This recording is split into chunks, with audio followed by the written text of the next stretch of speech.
For all your email management needs, look no further than Aweber, the preferred choice for geekoutdoors.com. Sign up today and you could get a 30-day free trial by checking out the affiliate link in the description area below. Hey, welcome to another episode of geekoutdoors.com. Now, on my continuing series on making the move from Windows or Mac over to Linux, today I'm going to be talking about advertising in your operating system. Now, if you have not seen my original video where I showed you how to install VirtualBox and then install Linux Mint within VirtualBox, be sure to check that out in the description area below. Now, quite often whenever I do these videos on making the move from Windows or Mac over to Linux, a lot of times I'm comparing features in Windows and then comparing those same features in Linux Mint. Now, this is one case where I can't compare the feature because it is not available in Linux Mint. And that feature that I'm talking about is advertising. So let me show you what I mean by that. Because, whenever I installed Windows 10 in a virtual machine, obviously I started using and exploring Windows 10 a little bit more. And little by little, I'm learning a lot of quirks, I would say, with Windows 10 that I really did not think about because I use Linux. Okay, so one thing that is really surprising to me is the sheer amount of advertising that's in Windows 10 and also how deep this advertising go. Now, originally I thought it was because I'm using the free version of Windows 10, but that's not the case. As a matter of fact, even if you have the full version of Windows 10, you will get advertising on your actual operating system. And as you can see here, there's advertising right away in the start menu. It shows suggested programs that you might or might not like. And then you have all these tiles, which even though initially they look like, well, these are things that might be useful for me. Okay, the weather, okay, that might be useful. But then you see news feeds, you see stuff from the Windows Store, you see Twitter feeds, and then you'll also see these are different games that they advertise right here from their game store and various partners, and then also advertising for other particular products that they might put on here. And there's OneNote, that's a service, and Get Office, Get Microsoft Office, because obviously it's not free. And so even though they might not seem like it, these are forms of advertising. And also other places that they'll have advertising is right here in your Action Center. Now, of course, Cortana is heavily built into Windows 10, and as far as I understand it, it's not as easy to turn that off as it used to be. It's deeply embedded. You have to go into, I think, like registry settings in order to completely turn that off. And then normally you'll get like news updates here as well, or whatever else that Microsoft thinks that you want to know in your Action Center. And even if you did make registry changes on here, whenever you do get a Windows update, it could reset all those settings or pretty much remove it. Okay, so those are the two main spots that I see advertising right away.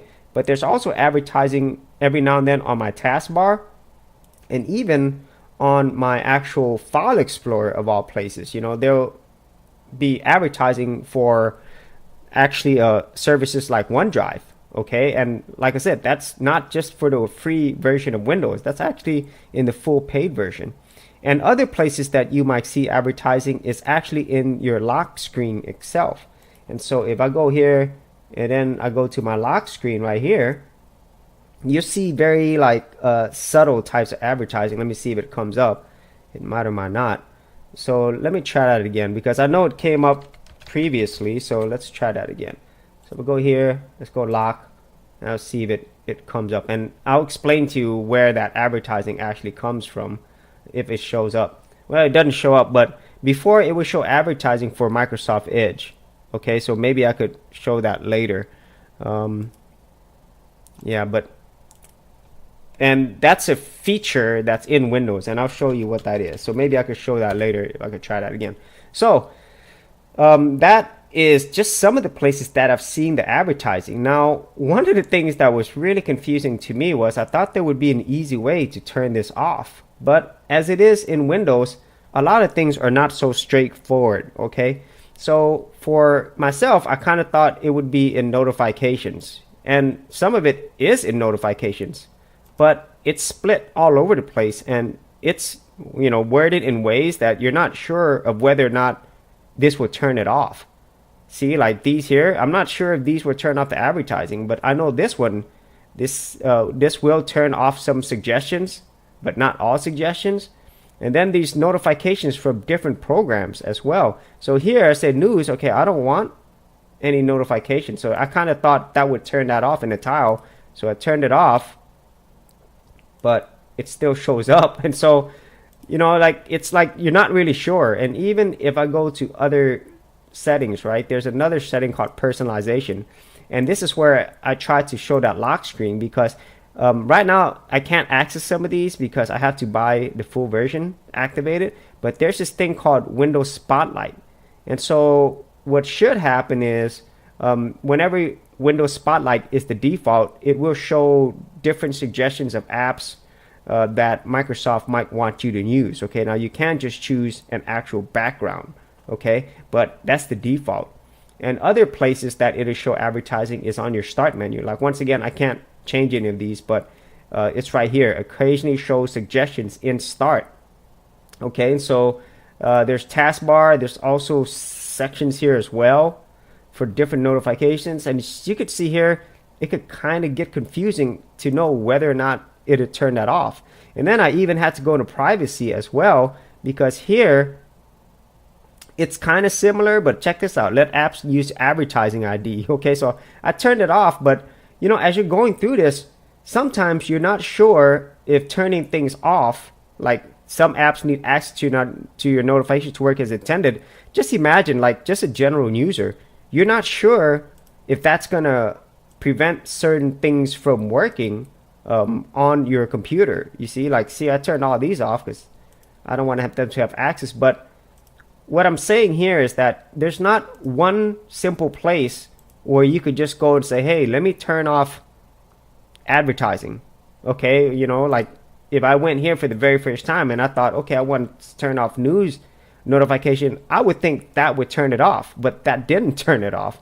So how you turn it off is you have to actually right click on the tile, go to more, and then turn live tile off. See, I mean, that it's definitely not intuitive, but it's one thing that I have mentioned previously on a other episode is how really, I would say, more complex Windows is, than using Linux Mint.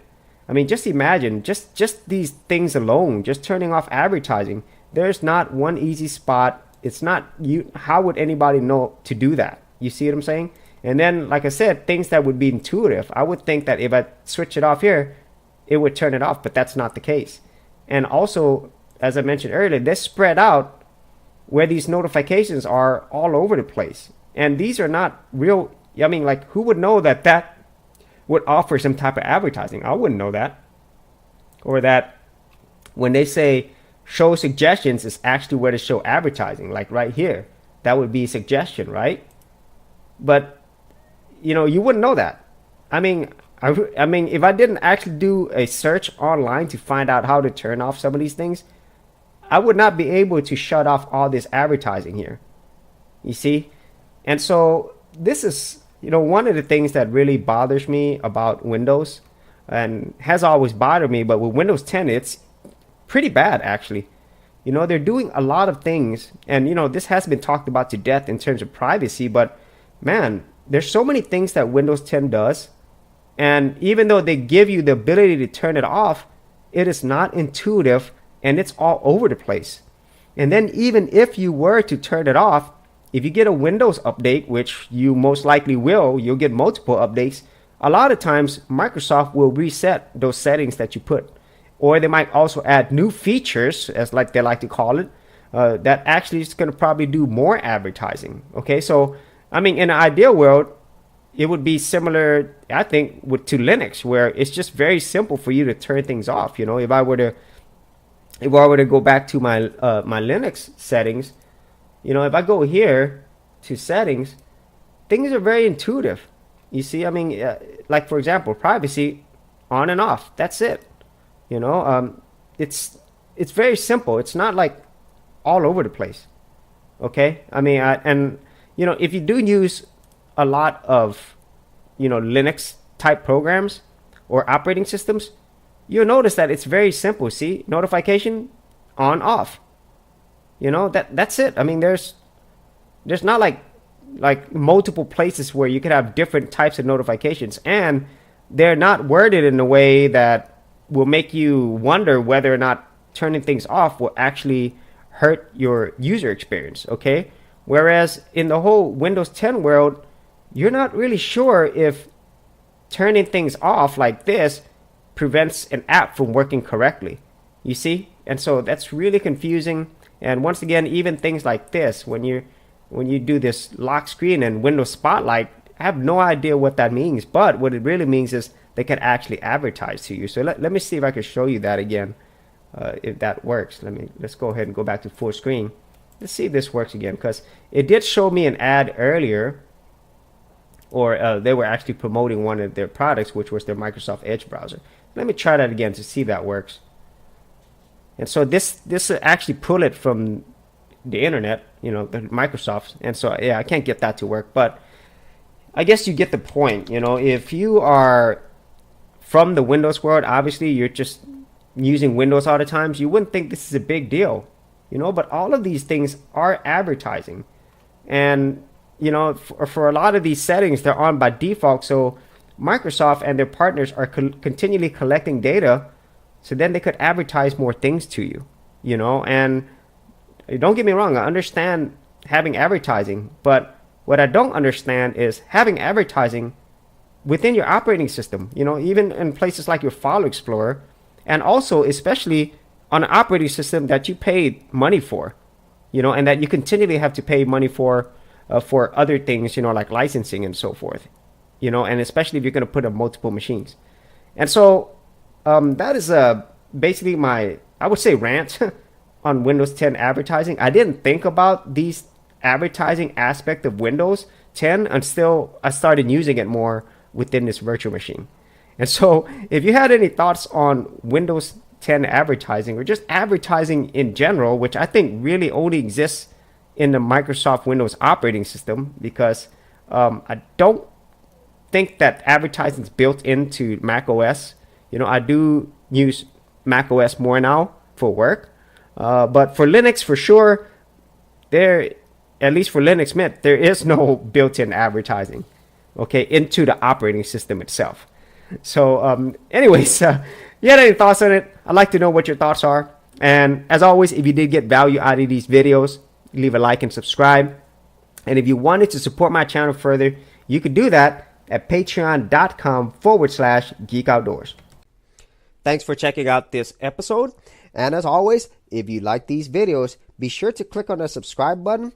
And for full written content, audio content, and additional geek stuff, head over to geekoutdoors.com, and I'll see you outdoors on the very next episode.